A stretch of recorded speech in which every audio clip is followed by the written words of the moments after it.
আসসালামু আলাইকুম, welcome to back Marina's home kitchen. চলে আসলাম নতুন আরও একটা ভিডিও নিয়ে। এখানে আমি কালার পুডিং বা জেলি পুডিং বানিয়ে নিলাম। বাফে দেওয়া ঝামেলা ছাড়াই ঝটপট জেলি পুডিং। এখানে চুলায় আমি 1 লিটার দুধ বসিয়ে দিলাম। দুধটা গরম হতে থাক। এই ফাঁকে আমি কালার পুডিং বা জেলি পুডিং জমাট বাঁধার জন্য আগার আগার পাউডার নিয়ে নিলাম 1 টেবিল চামচ। দিয়ে দেব 3 টেবিল চামচ নর্মাল পানি। নর্মাল পানির সাথে আগার আগার পাউডারটা মিশিয়ে আলাদা করে রেখে দেব। দুধের মধ্যে দিয়ে দেব 1/4 কাপ চিনি। চিনিটাকে দুধের সাথে ভালো করে মিশিয়ে নেব। মিশিয়ে বলক আসা পর্যন্ত একটু অপেক্ষা করব।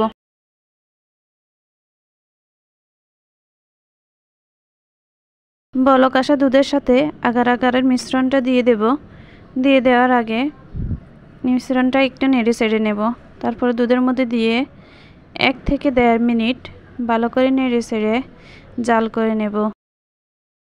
একটু গাঢ় হয়ে আসলে দিয়ে দেব 1/2 চা চামচ ভ্যানিলা এসেন্স।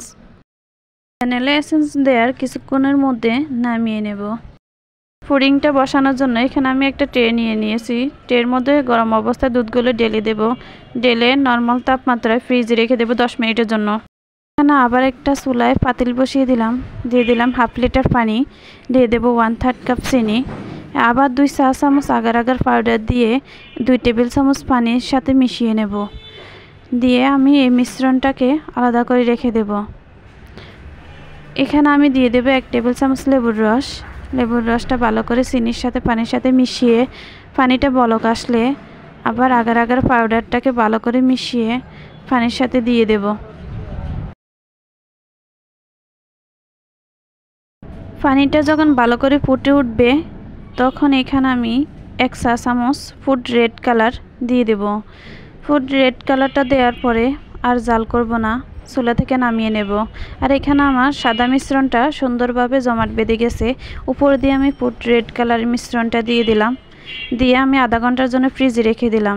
ফ্রিজ থেকে বের করে নিয়ে আসলাম। একটা ছুরি দিয়ে চারিপাশ থেকে একটু আলগে দিলাম। আলগে ট্রেতে আমি ঢেলে নেব।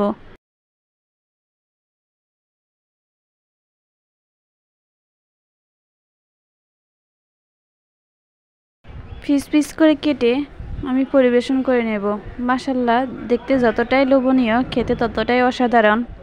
আলহামদুলিল্লাহ। সবার কাছে যদি আমার ভিডিওটা ভালো লেগে থাকে, নিত্য নতুন ভিডিও পেতে সবাই আমার পেজে ফলো দেবেন, লাইক কমেন্টস করবেন, আমার পাশে থাকবেন ইনশাআল্লাহ। আল্লাহ হাফেজ।